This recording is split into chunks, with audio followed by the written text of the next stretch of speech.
who's messing with whose mind now? As we come back live to a race for 7th position between Jimmie Johnson and Brad Keselowski. This is Keselowski trying to pass Johnson. It's been Jimmie, as he should, trying to plant the seeds of doubt in his younger rival for the title's mind all week long.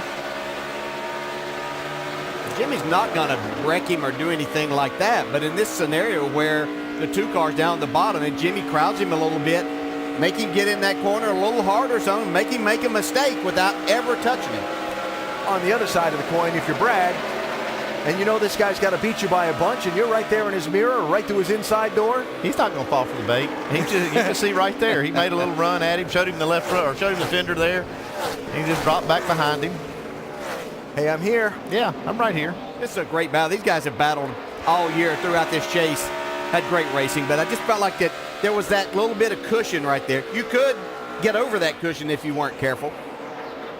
This 2 cars handling really good, though. I think it looked like they had made some good adjustments, and Brad being extremely careful, but still moving forward past some good cars.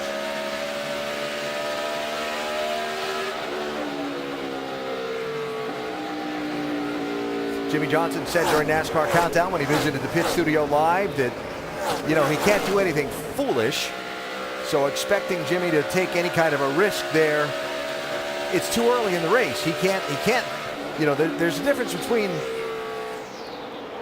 the risk you'll take at lap 250 of 267 and the risk you'll take now at lap 63, right? Yeah, absolutely. And, you know, as this race goes on, historically, we have somewhere close to 20 cars that finish on the lead lap. So we're not going to be able to say, even though Brad might be running in front of Jimmie, which looks like everything will be just fine, but if that gets up towards the front where that's happening and Jimmie's close enough to the front, if Brad should have any kind of issue late in the race with that many cars on the lead lap, then it could change things dramatically.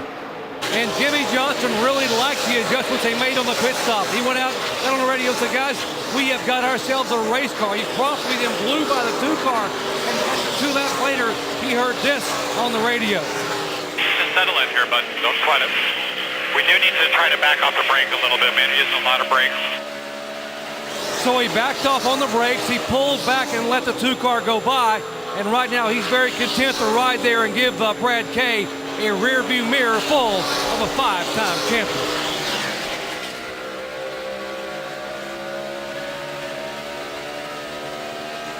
On board Jimmie Johnson at 189 miles an hour on our Mobile One telemetry. I just don't know. I couldn't keep my mouth shut if I was a spotter. I would say, let him go. I mean, there's no real reason to be racing him at this point. I know that's not what Brad wants to hear. He'll make the decision. He's made good decisions on the track, but he finally does look like he's going to let him go. Brad said to us before the race, he said, I'm just going to run my race. I don't want to change up what I normally do. Obviously, he's sticking to that game plan for the most part. And I don't know about your reaction, but I heard him say that, and my first reaction was, yeah, okay, we'll see what happens when you get in the race. But he's kind of sticking to it. He's making it happen, and that's what he's done. I mean, he's been very much in control of this race car throughout the entire chase, knowing what he's capable of and what he's not at that particular